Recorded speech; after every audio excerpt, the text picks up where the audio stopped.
Well,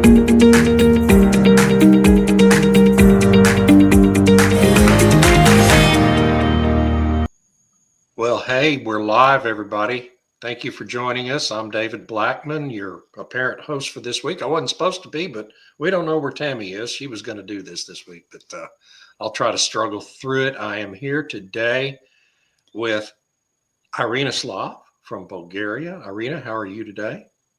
Thank you, David. I'm great. Irina is a wonderful writer, energy analyst who writes at oilprice.com and also at Substack, where she has a lot more freedom to exercise her acerbic wit on the energy scene. And it's always really insightful and entertaining stuff, Irina. What'd you write about this morning? Thank you. Oh, this morning I wrote about so-called sustainable aviation fuels. It's a really funny story. Europe can't wait to bankrupt itself in the most spectacular way possible. You know, they're trying to make fuels. I'll talk about this later. They cost thousands of dollars to make a ton of it. Oh my gosh. Yeah, Yeah, but emissions, you know.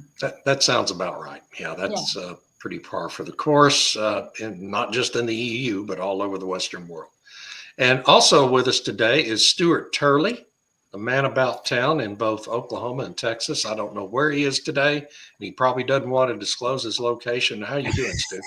Hey, I'm doing great. I'm up in Oklahoma, but I got my backhoe ordered. You and I were talking because I got to dig a bunker. So I went ahead and just bought a backhoe. Stu is the only person I know who actually buys a backhoe when he needs to dig up a few tree stumps. You never know when you're going to need it, right? Yeah, exactly. Hi, Tammy. Hi there. It's good to see you. You were supposed to be the ringleader of this deal today. Do you want to take it over? Because you do Nope, so that's much better job than I do. No, that's okay. I'll do it next time. I'm really sorry. Okay. My computer decided to do some kind of virus scan like 10 minutes before. And I'm like, what are you doing, computer? Don't do that. Oh my gosh, I hate that. That's a Microsoft thing, probably. No, it's probably a McAfee thing. Do you have McAfee? No. Okay, well, anyway, they all do it, and they do it at the worst possible time. And back to Stu. Stu, tell before we get going, tell everyone where they can find you on the internets. Well, the best place is energynewsbeat.co, and you can see all my podcasts there and all of our stories. It's a lot of fun, and also the energynewsbeat .substack.com. And love doing it. I'm writing a couple fun papers for trying to get Chris Wright on the show. And I'm trying to write 3 papers on ending ethanol, getting the Jones Act together, and a couple others. And it's going to be tough, but with Doge here and what's going on, it's a time that I think we can move on some of these things. Yeah. Don't get me started on the Jones Act. I could talk about that for days. I knew I could work you up. I wish you well, because that's the hardest nut to crack possible. Tammy, Dr. Tammy Nemeth, where are you today? I'm in the UK today. You're in the UK today? Okay, well, we'll speak carefully about the Starmer government so we don't get you in trouble. Tammy, is your power line failing behind your house, or is that Christmas lights? That's Christmas lights. Oh, I was just wondering. Awesome. You will be wasting electricity on Christmas decorations. Yes, I guess we're violating whatever code they have for rationing or appropriate use. You know, what's sufficient? What's sufficient with these people? Yes. Well, Tammy also has exciting news. She started her own Substack last week. Yay. And it's wonderful. Her first post I shared with folks on my Substack is really fantastic. And I'm so happy to see you doing that. Yes. It was high time you joined us. Yay. We can be like the new Substack crew. That's great. Yeah, we're all on there now. It's great. And good morning to Robert De Domenico. Said good morning. Shawnee Reslin also says good morning from Alaska. Alaska. Hi. Yay. Hey, also David and Tammy and Irina, our staff will be providing the transcript, and we can put the videos out there for you all to put on your individual Substacks, so Yes. that we put this out on your podcasts out there. That's fantastic. Thank you so much, Sandstone Group. Yes. The Jones Act, Richard, you are spot on. I'm trying to get this done. Yeah, it's a problem The for everybody. northeastern U.S. LNG, it's like Hawaii trying to get rid of coal, but they can't import LNG from the U.S., so they're going to be buying it from Russia. Yep. Go figure Yep. that out. Yeah, it's crazy. Hey, Gail, Hi, Gail. we love Gail. Great to All see right. everybody. So let's get going on our topic for today, which is, Woohoo. go back to the slide. I'll just read it. I can't remember exactly what we called this. The energy transition meets energy reality. We seem to arrive at the same point in time at the end of every year, don't we? I mean, every year goes by and this thing is supposed to be a real transition. And we get to the end of the year and we realize, no, there's no real transition going on. And we're here to talk about that today. And so I'm going to call on, well, Tammy can lead off the discussion about whether we're in a real energy transition or not. It depends on how you're defining energy transition, as always. But inevitably, it's all about the energy realities, and at some point, the reality comes home to roost. And I think with the energy transition, there's this move to try and shift all this investment money out of hydrocarbons, whether it's oil, gas, coal, whatever, and into whatever the fashionable form of energy is.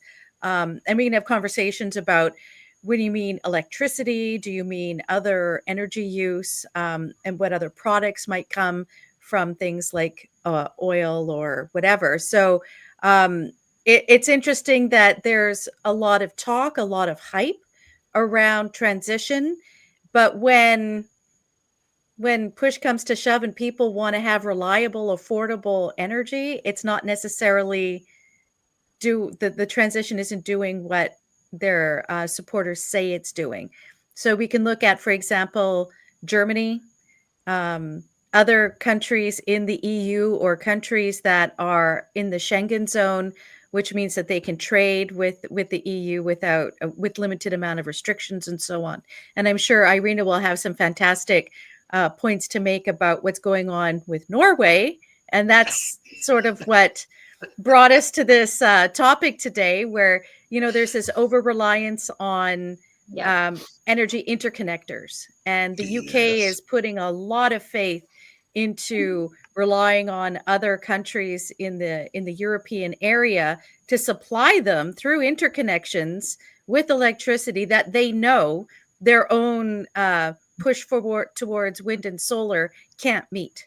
And so they're closing down coal. They want to phase out natural gas. Nuclear takes an eternity to do anything. And so therefore they want to rely on these interconnections, but that's not secure. And as much as you think you're friends today, when prices start to increase and people start to suffer, then all bets are off. Yes. Irina, I'm going to call on you next, since Tammy referenced you and the wonderful points you're going to make about all this. Talk about Norway. What's happening there? It's actually one of my stories, but what the hell, it doesn't matter really. And I covered it last week in a Substack post, because this was the lesson I was waiting for. The lesson that somebody teaches the green madmen and mad women. And Norway has seen such an increase in domestic electricity prices because of its exports of electricity to Europe, that it's going to stop exports via the interconnectors to Denmark, to Germany, possibly the Netherlands, and the UK. All of the countries that, as Tammy said, try to be even more reliant on electricity imports from countries. Okay, forget about Norway. Norway has hydro, it has natural gas, but the UK, I think, was building an interconnector to Ireland and to the Netherlands. And the Netherlands is in the grips of the same insanity. Yes. The Netherlands is putting up wind turbines and solar panels everywhere. It's making itself vulnerable. Okay, so let's imagine this. We're in the dark doldrums, as they charmingly translate Dunkelflaute. And I like this translation. I don't know German, so I like this translation. In winter, there's generally not a lot of wind in northwestern Europe, as we have seen recently. There is no solar to speak of. So the UK is building an interconnector to the Netherlands that's probably worth a lot of millions. And then the Netherlands cannot respond to this demand, so it has to import the electricity to then export it to the UK. How exactly are these people thinking this is going to work? Oh God. Especially when Norway, shuts its own interconnectors and says, sorry guys, we cannot subsidize a 20-fold increase in our domestic electricity prices. Because that's what Norway does. It has the money. Why does it have the money to subsidize electricity prices for households? Because it is a massive oil and gas producer. Right. Yeah. And it plans to invest more in oil and gas production next year. And, A lot and more, yeah. Irina, 2 years ago, they were trying to shut down their gas fields on land, and then they were trying to shut down their off-sea things as well, too. So it's amazing what 2 years in a war does to Norway. The Norwegians, yeah. Well, some. I think the government was never really big on that. It was more environmental activists and some activists masked as politicians. But yeah, they have seen the light now. Yeah. Really shocking. Stu, what do you think about it all? I think that it is actually, I think we've got a thing. Let me jump to this question here. John ask a very question. I want Tammy or Irina to ask this one. Have you taken a look at the UK government report, Clean Power 2030 Action Plan? I did, but I think Tammy would be more eloquent on it. Let's throw Tammy under that bus. You're gonna throw me under that bus. I've downloaded it, but I haven't read it yet. Okay. Well, I saw the news release. It was really a lot of talk again.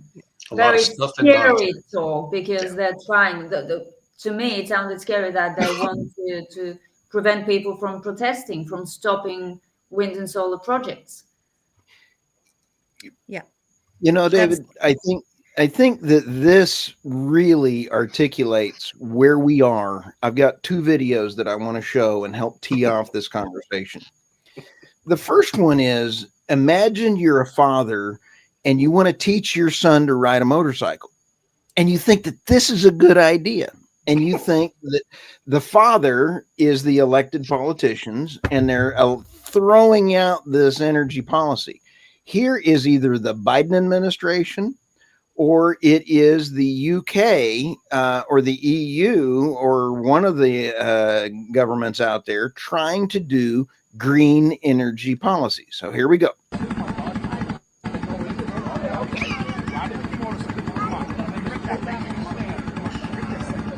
Oh, this should turn out fine. Oh yeah. Is this a good thing? Nothing bad could possibly happen. What could go wrong? It's going. Okay. Reality. Right there. Great Okay, line. right there. Reality. Now, I guarantee you the guy in the yellow shirt was an uncle because he was not a dad. Dads have a way of reaching out and grabbing a kid Right. before death hits. It was So definitely now- a cousin or an uncle.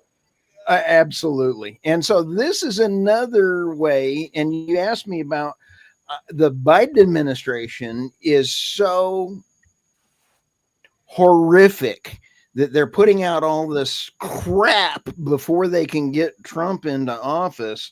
This is disgusting. Here is the Biden DOD doubling down. This is a secret training mission on the Biden DOD training for climate change. Why is the Department of Defense training for climate change? I like Coco. Okay, I don't get it. I absolutely do not get why they're doing it. I just Well, I- I it's a substantial threat the world is facing, Stu. Climate change. It's Oh, existence. yes, Yeah. certainly. Okay, New Jersey residential rates at 26.5 cents per kilowatt hour. You know what they paid in Norway last week because of these interconnections? $1.18 per kilowatt hour. Okay. Yeah. No, but the thing about Norway is that the government is paying. Right. Yeah. It Right. doesn't want riots. Right.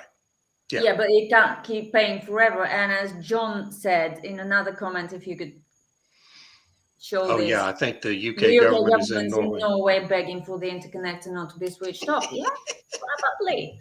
Or they're about to. Yeah. I want to give a shout out to Catherine Porter, who has really been following the UK energy interconnection situation, and she's written a couple of really good reports underlining the energy security implications of relying on interconnections. And it's hilarious because in the news release to the Clean Power 2030 Action Plan, and again, I haven't read the document yet, just the news release like Irina.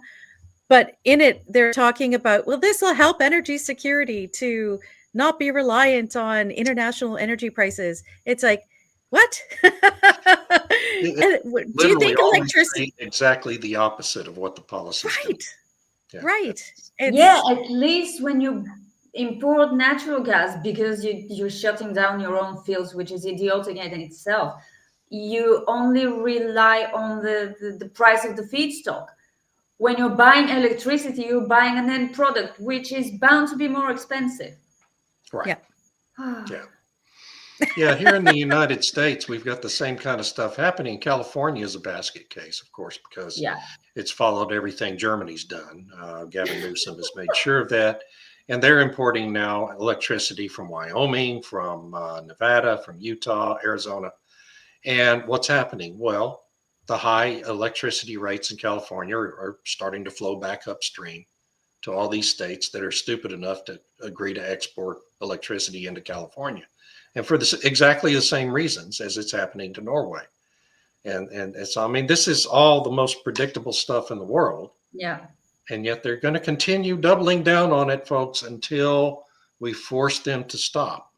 We're seeing it with the Biden administration in its final few weeks. On Sunday, announced they're going to give $1.6 billion to green energy propaganda operations, these NGOs who are going to take that money, by the way, and they're going to funnel it into media outlets like the Washington Post and the Financial Times and the Economist, and all these legacy media outlets that used to be reputable operations are now getting funding essentially from the government, but it's passing it through these NGOs to get to them, to hire an army of climate writers to write all this propaganda and spew it out on the airwaves. And and so that's and over the weekend there was a notice from the White House from the what is it called, the CEQ, Council on Environmental Quality, to all of its regulatory agencies to push as much of this IRA money as they possibly can out the door, commit it to be spent by January 20th when the Trump administration comes in. So we get to this again. We get to the same point at the end of every year. We're going to use a record amount of coal this year during 2024, all-time high, all-time record amount of oil, all-time record amount of natural gas, all-time record amount of wood burned for fuel, the highest we've ever done, despite having wasted trillions and trillions of dollars on subsidies for these supposed alternatives that cannot create an energy transition because they simply are not viable alternatives. And it's a form of madness. It's a global religious exercise. And, hopefully the Trump administration will come in and make a big difference in all this in the United States. But in Europe, as we discussed last week, even when conservatives parties win elections, the globalists find ways to prevent them from actually governing the country. And of course, in Britain, elected a bunch of communists to run the country for the next 5 years. So it's a tougher situation in Europe than it is in the United States, to be sure. Let's see here. Robert says you saw the video of the government agent bragging that they were giving away public funding, like throwing gold bars off the Titanic. Yes, that was an actual executive official in the EPA, okay, admitting that on camera. And our news media did not report it. There was not a single second of reporting on that by any of our major TV networks. Very true. There's a very good comment asking for advice for young engineers that are being groomed into being renewable and CO2 capture experts instead of focusing on learning useful stuff. Well, I can't imagine what it takes to groom engineers who should know, they're supposed to know physics and how things work. Maybe they're just being, I don't know, brainwashed again, because they're being told that this is the future. And after you're being told this enough times, you begin to believe it. But I'd say stick to the fundamentals, remember what you actually learned at university and don't give in to the indoctrination. Because I think in a few years, there will be a massive, massive demand for engineers who know the useful stuff. Yeah. There's already But engineers in energy. But they seem to only being educated in the useful stuff in Eastern Europe, China, Russia. And like, for example, in North American universities, the students who would like to do, say, petroleum engineering and other types of engineering that wouldn't necessarily be along the renewable lines, they're treated quite poorly by the other students. And when you're faced in that kind of intellectual milieu in which you're supposedly supporting a field of inquiry that is unfashionable and unpopular, it's really hard to continue down that road. Like, for example, at the University of Calgary, they temporarily stopped recruitment for petroleum engineering. Yeah. Which was the university that had to restart its petroleum engineering program due to demand. And that was Calgary. So that was so they stopped it, and then it was like, well, what are you doing? And then they reintroduced it. But I spoke to some students who were there and asked them, like, why, what's your sense of what's going on? And they said, it's really hard because you get called names and treated very poorly by the more activist students on campus. And, if that's a really terrible learning environment. So I would say if students are really keen to do it, is there maybe a different way to do engineering that isn't through a typical university, but maybe more of a technical college or university or something? I don't know. Wow. I will say this. Advice. Get access to the real information. Yeah. And reading Fossil Future is a great idea. Yeah. But I also say that it's not everybody in college. Okay. I get inquiries quite often from students at universities. I had a great deal of interaction with a group of graduate students in engineering at the University of Southern California. Had very realistic outlook on what's really happening in the energy space. And they were writing one of their papers on, what's really happening with the energy transition, and asked me for some input, and I gave it to them.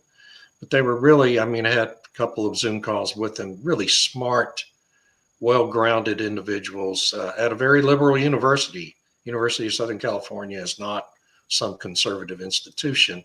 So that was very encouraging. And then also, if you're going into college, consider going to a school that has eliminated its DEI operations, like the University of Texas. The whole university system in the state of Texas has ordered the closing of all those offices and the firing of all the employees.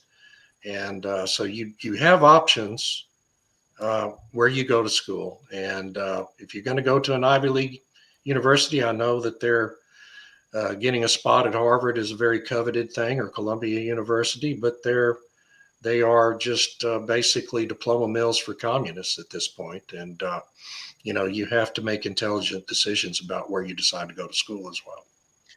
Michael Gail says, working on, on pipeline engineering, and he has been forced to work on CO2 pipelines. Don't worry, big data centers, big tech, and data centers and AI will create such a demand for new natural gas pipelines that there will Oh, be yeah. a lot of work. And just try to steer clear from the toxic environment. I know it's hard. Gail has a great point. We have to keep the focus of universities on good science and future energy realities. That is an outstanding point, Gail, especially when David has once said physics and fiscal responsibility matter. I believe David Blackman is a great man that once said that. I could be wrong. Well, I once said that. I don't think I'm a great man, but I did say well, okay. No.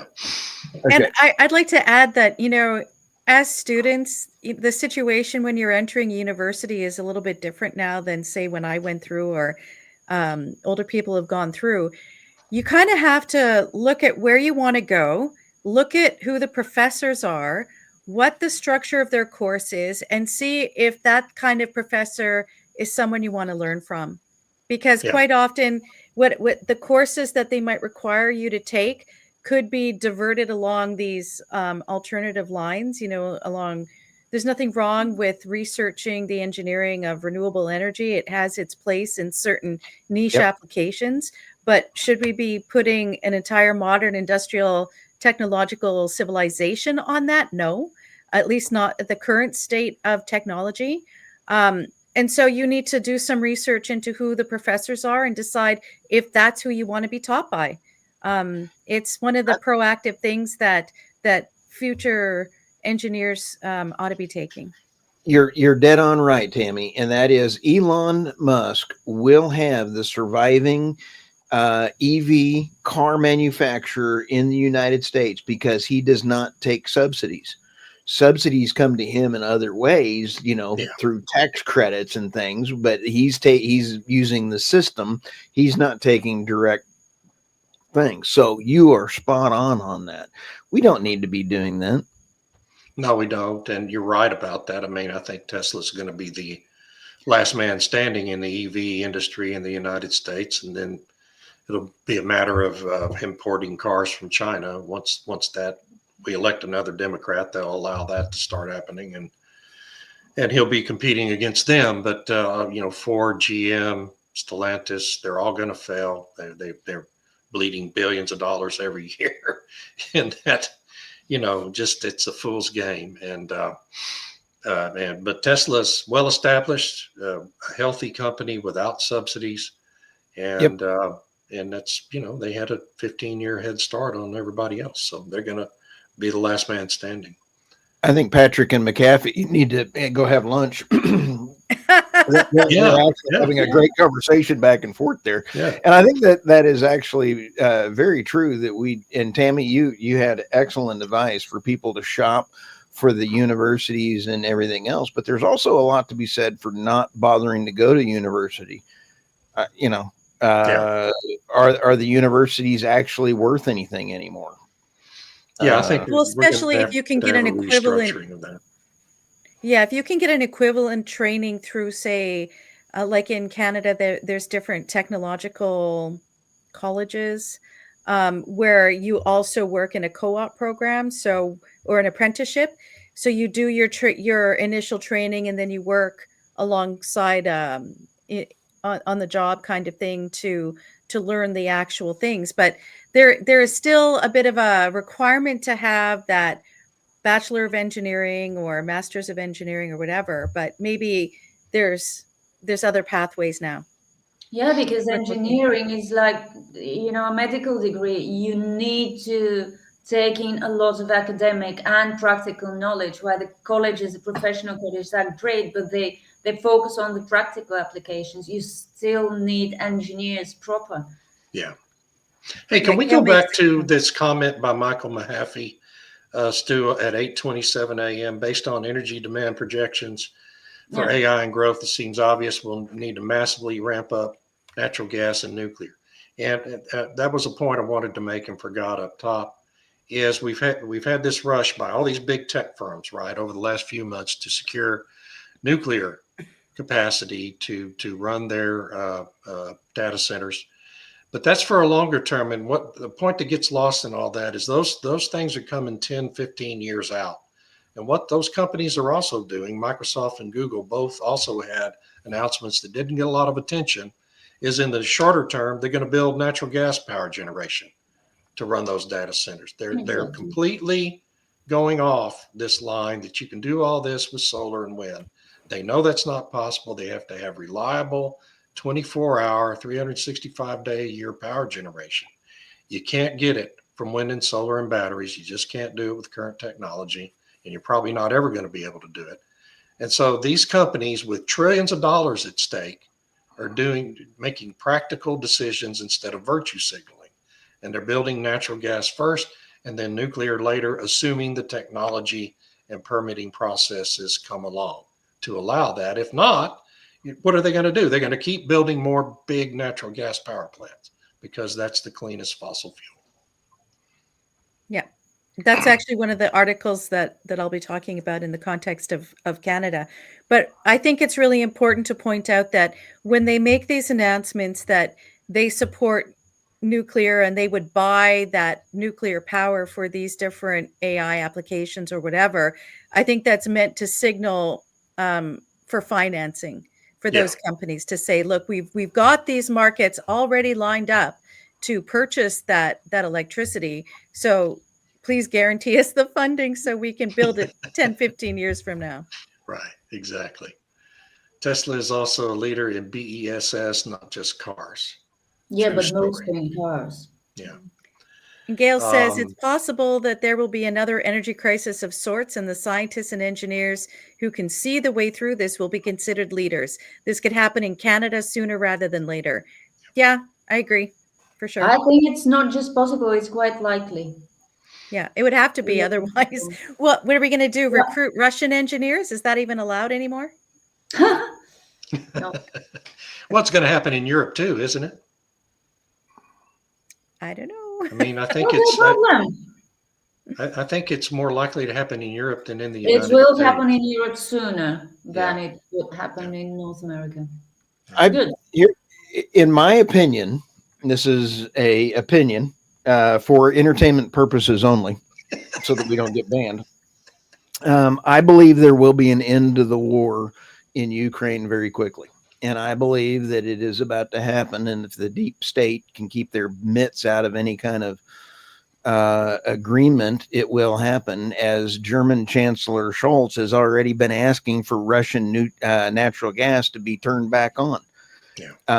I've been spending probably 8 to 10 hours talking to folks over the weekend about geopolitical issues around the world and pipelines. It's all about pipelines. Syria is actually a pipeline issue. If Assad had Assad had agreed to having a pipeline go through and have it trade in US dollars, he would still be in power. Let that sink in for just a moment. And now they have to deal with Islamists. Isn't that great? They're so, they're so friendly. I'm sure it'll work out just fine. I'm sure it'll all be great. Yeah. And I think there's an issue with Turkey there as well, because Turkey wanted to be the hub and Syria was going to be the competition.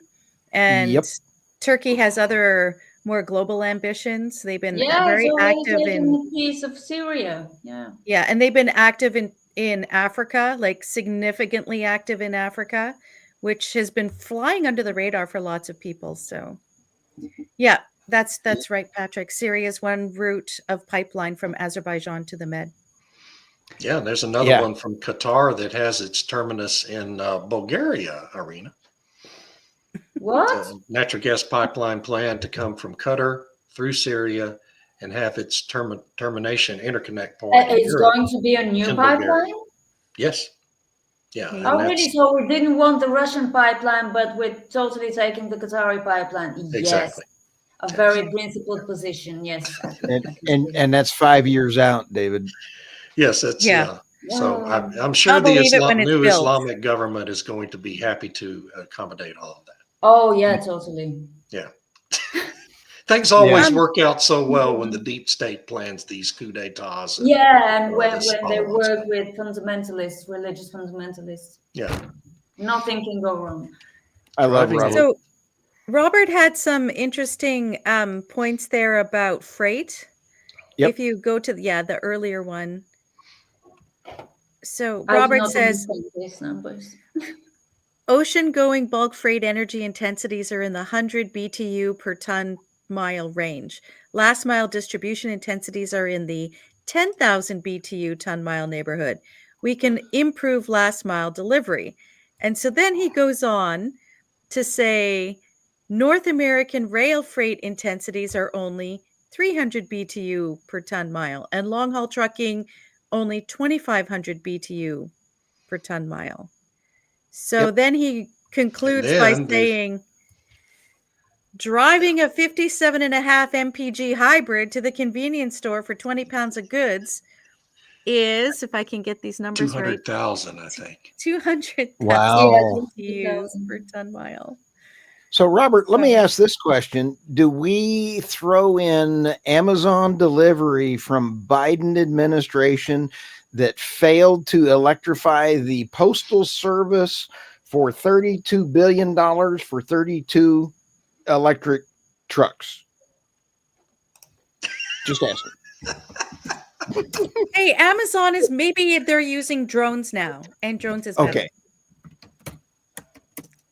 Let's see here. Look at how energy realities are central to so many geopolitical issues and even kinetic Oh, yes, absolutely. And have been for well over a century. Gail I mean- just discovered It's the always about secret energy. to our success.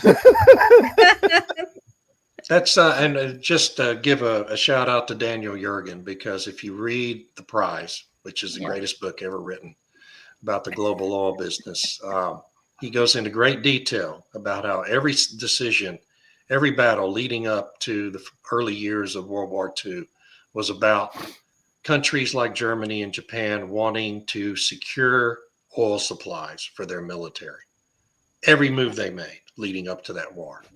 Yeah. And it's just such a brilliant piece of work. And Dan is such a wonderful guy. Everybody needs to read that book if you want to understand all this. And then the new map Yeah. too, because the new map just brings it up. And Dan predicted the Ukraine-Russia conflict in 2019, folks. And was Yeah, well, it's spot been on going about all of it. on since 2014. So Right. Well, but I mean, he predicted that Russia would actually invade to try to annex these eastern, what do they call it? The region. Donbass. region? Yeah. The region there. And Well, he was going after the land bridge in the Crimea bases because he needs the. well, he did Crimea in 2014.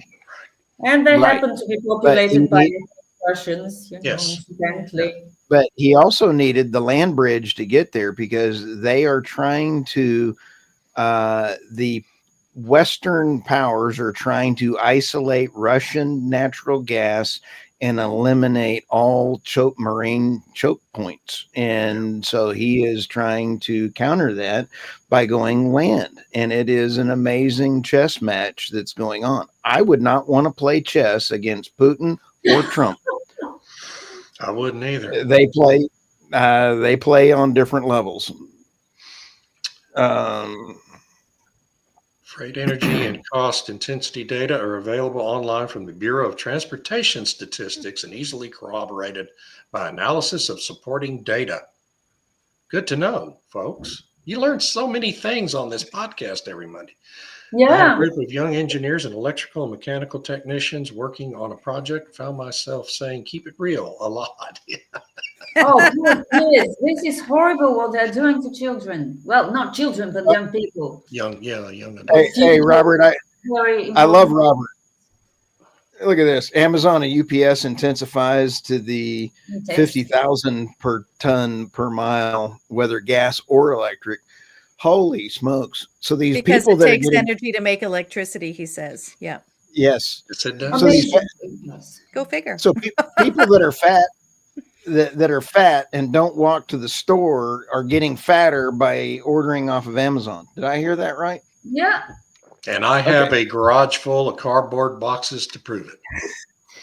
Okay, folks, it's time to go to our articles of the week, starting with Tammy. Okay. So I'll go with the second article first, and this was written by Gwyn Morgan for the Epoch Times. And the title is Natural Gas, Not Nuclear, is the Key to Powering North America's Future. And he makes a really compelling argument about what we've just been talking about, the energy realities. And if you want to have reliable, affordable, on-demand energy when you need it and not have to worry too much, natural gas is the way to go. It's got is more available to some extent. It's a little bit easier to bring online than nuclear. And, he kind of puts a sop in the article that, well, nuclear maybe at some point 15 years from now, just because it takes so long to get all of this stuff operational and going. And I know one of the comments said that SMRs, people are optimistic that maybe they can fill in some gaps here.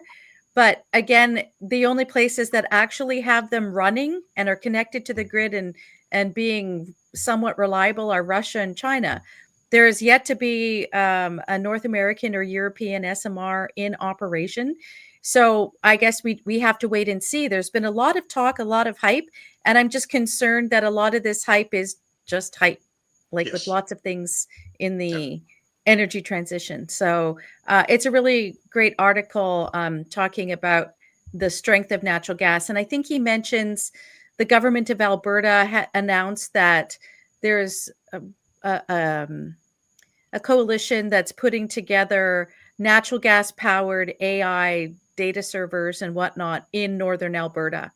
And part of the group is funded by Kevin O'Leary, who's on Shark Tank and Mr. Wonderful, has been he's really sensible when it comes down to business and really what's the is. reality there, So he's one of the funders or backers of this project. So it should be interesting.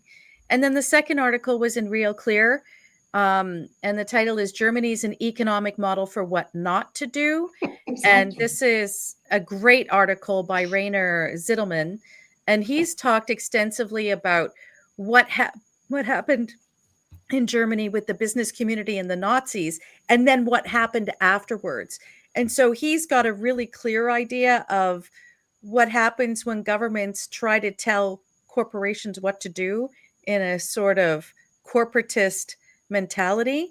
And his article is just fantastic for talking about all the things we talk about energy realities and how investing so much in wind and shutting down your coal and shutting down your nuclear is not the best way to run a modern technological society if you want to keep your industry and businesses going. Because as we've talked about, there's deindustrialization happening in Germany, and it's a really sad thing to see. Yeah, and it seems intentional. And Tammy, may I add that the UK, New Jersey, New York, and California are following off the lemming cliff of the green energy policies? And Canada too. And Canada, thank you. Sorry. Maybe not for much longer, but I'm not going to hold my breath on that. There's lots of shenanigans. Yep.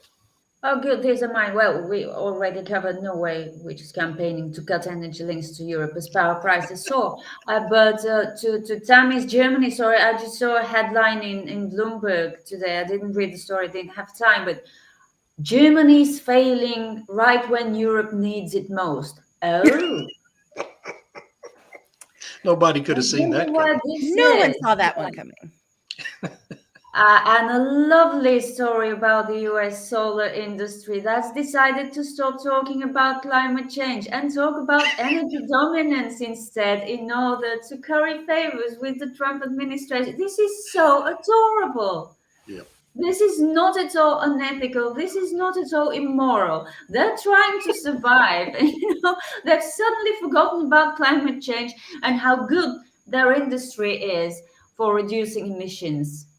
So now that they're focusing it all on arguing that solar would be critical for U.S. energy dominance, and how are these people still alive and employed? I have no idea, really.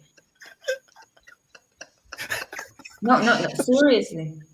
Yeah. Just Solar is change the spin and political. all will be good. All right. For all of our listeners, please subscribe to irenaslav.substack.com. It is important that you just listen to it. She has hers where you can listen to her great sense of humor on her articles. I highly recommend that joy Yes. every day. Absolutely. Well, not every It's day. awesome. Thank you. I should probably rename it to stand-up comedy or sit-down comedy or whatever. I- But yeah, I- it's just funny because it is ridiculous, really, and they have no qualms about it. They're not embarrassed about it at all. No, for them, I it's just another tactic. It's just another business tactic. Yeah, but please. Oh, here's me. So let's see. So the first one on the left is in protest against LNG exports, climate defiance blocks unused entrance to DOE garage. Okay. That was our friend Kevin Killow writing at justthenews.com. This climate defense group is kind of like the Just Stop Oil bunch over in the UK and Germany.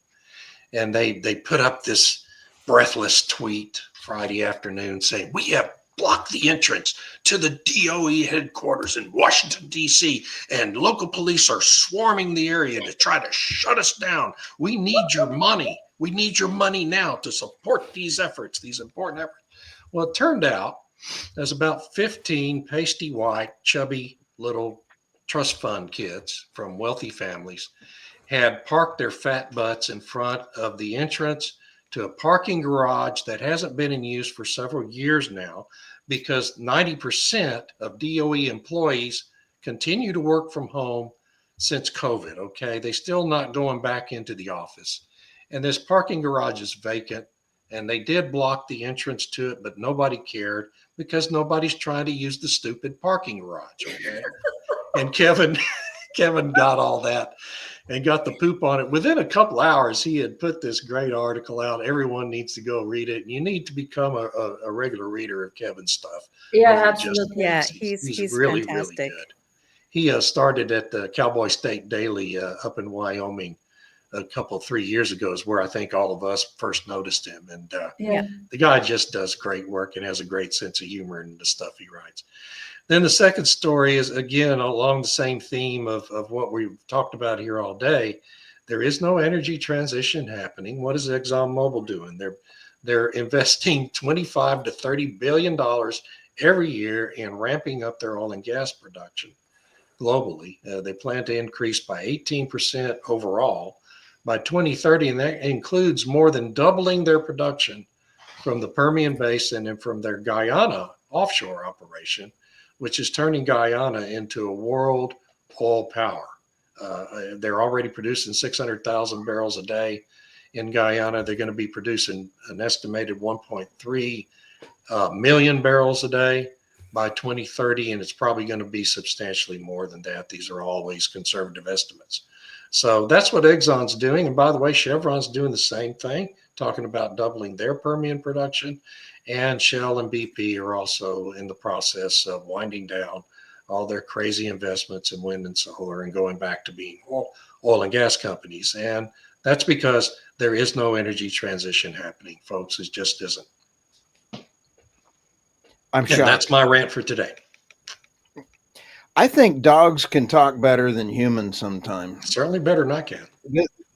That's right. Here's a dog trying to say a cow. What does a cow say? What's the cow say?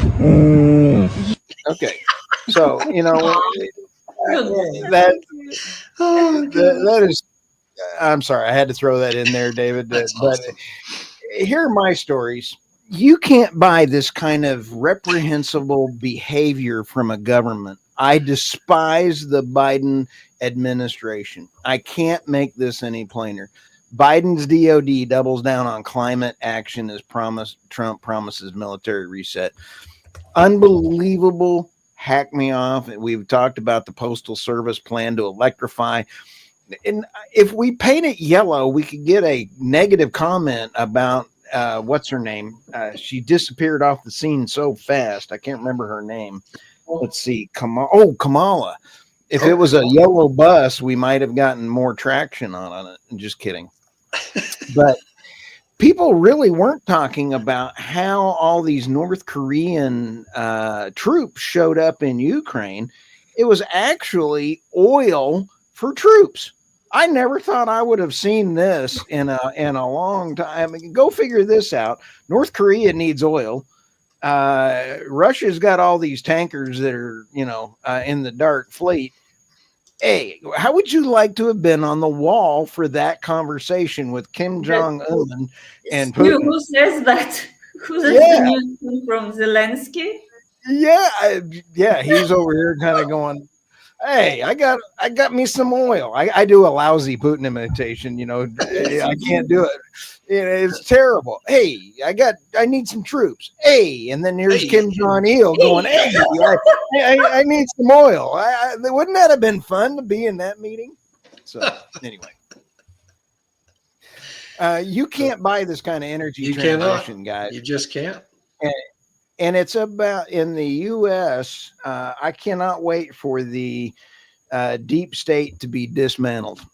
The U.S. does not need to be poking its business around the world.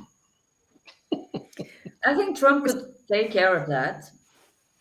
I'm sure hopeful because after If visiting he with didn't all stop these, I've visited with a lot of people from around the world, and it's disgusting what we do. I'm embarrassed as a U.S. citizen. It's not This your is true. fault. It's not your fault.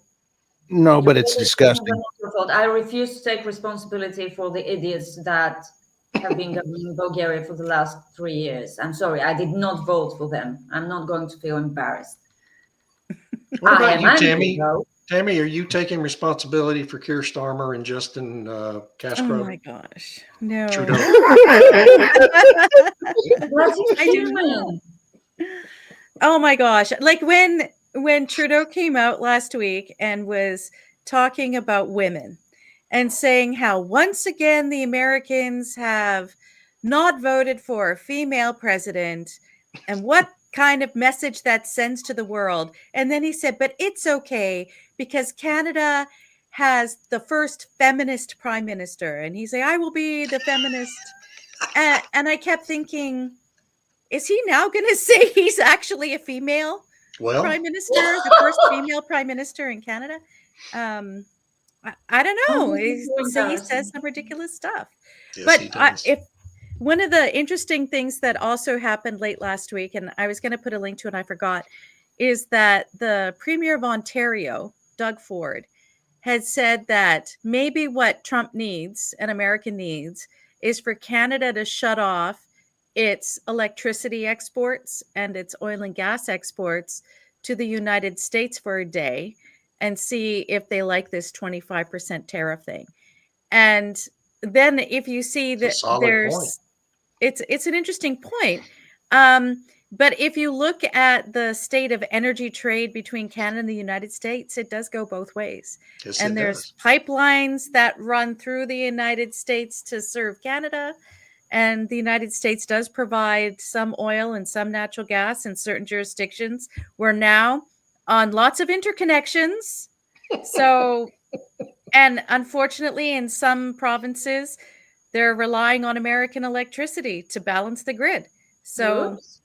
works both ways. Yeah, and you Yeah. have the northeastern Yeah. states relying on all that hydropower, right? Yeah.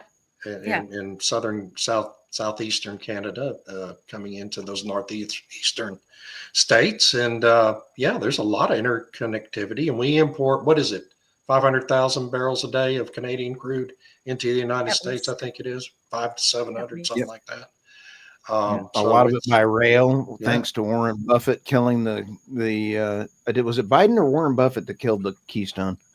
Obama. It was Obama. Yes, Obama killed it, and then Biden Buffett was just a made big sure it stayed contributor dead. to Obama's campaign, specific for that reason. Anyway, I shouldn't say that about Mr. Buffett. He's a wonderful man who's, lived a very modest life despite being worth $100 billion or so. Yeah. So what do y'all think about Elon Musk being worth $428 trillion since we're on our $1 billion? Yes. Do you know that Elon Musk's net worth is either almost as big or bigger than ExxonMobil's market cap? Wow. Is that an amazing statistic or what? Let me look at this. Y'all, Yeah, but y'all it- talk among yourselves. Yeah, but net worth is such a sort of hazy calculation because is Yeah. it based on they own this many stocks and it's that kind of asset versus actually having money in the bank that you can spend as you would like? I don't know. So ExxonMobil's current market cap is 487 billion. Elon Musk's net worth is 428 billion. But yeah, you're right. I mean, his net worth is all tied up mostly tied up in Tesla, the value of Tesla and SpaceX. SpaceX is huge. Yeah, Yeah, well, and obviously these companies are doing pretty well Yes, if his net worth is so high. yes. So Yeah. that's good. Okay, Gail says, wait, Oh, sorry. Let me go back to Gail. this would be very harmful for both countries, Canada and the US, which we were talking about a minute ago, and so bad for businesses that need a stable business environment to operate efficiently. Yes, Absolutely. absolutely. But the And point we of wanna Trump, give- and by the way, the point of Trump doing that now is because he doesn't want to actually impose any tariffs. Okay. He's hoping for the Trudeau government and the government down in Mexico to respond positively to his threat and start doing things related to border control. And then there will be no tariffs. I love Robert. Your podcast is the only place where reality presides, which why I always enjoy. Thank you, Robert. Well, we thank love you. your comments. Thank you. you. And Oh, was oh going my to- gosh. Yeah, Well, well, he's looking at good. Brian's. Huh? Canada's finance minister and Canada's deputy finance minister just resigned? Chrystia Freeland? No way. Oh Is- my gosh. That's Freeland. Yeah, she was that supposed to real? be doing the mini budget today. So she resigned? Oh my gosh, Oh, Brian, yeah. that's huge news. Wow. Hey, that's a big news So story right there. they're breaking talking on our that- podcast. Wow. The news was suggesting that Trudeau was going to appoint Mark Carney as the finance Oh, minister, come even on. though he doesn't have a seat in the House. Well, It's that'll not resolve unprecedented. everything. Oh my God, Mark Carney, Whoa. really? That's Holy what the This rumors guy's are. I don't know everywhere. if it would just be terrible. Good grief. CBC's in CBC is meltdown. I'll bet it is. I gotta find it on Oh my my cable gosh. system there. Yeah, no, I got to go check it out. I Wow. wonder if YouTube TV has That's what I'm access doing. to CBC for us. All right. Hey, so if Canada was a band, is this what they would sound like? There's Chrystia Freeland right there. Yeah. Why are they ruining such a great song? Oh yeah, they butchered a great song. I'm sorry. Sorry about that. But What a it's great fitting for the situation. It's a bittersweet symphony, indeed.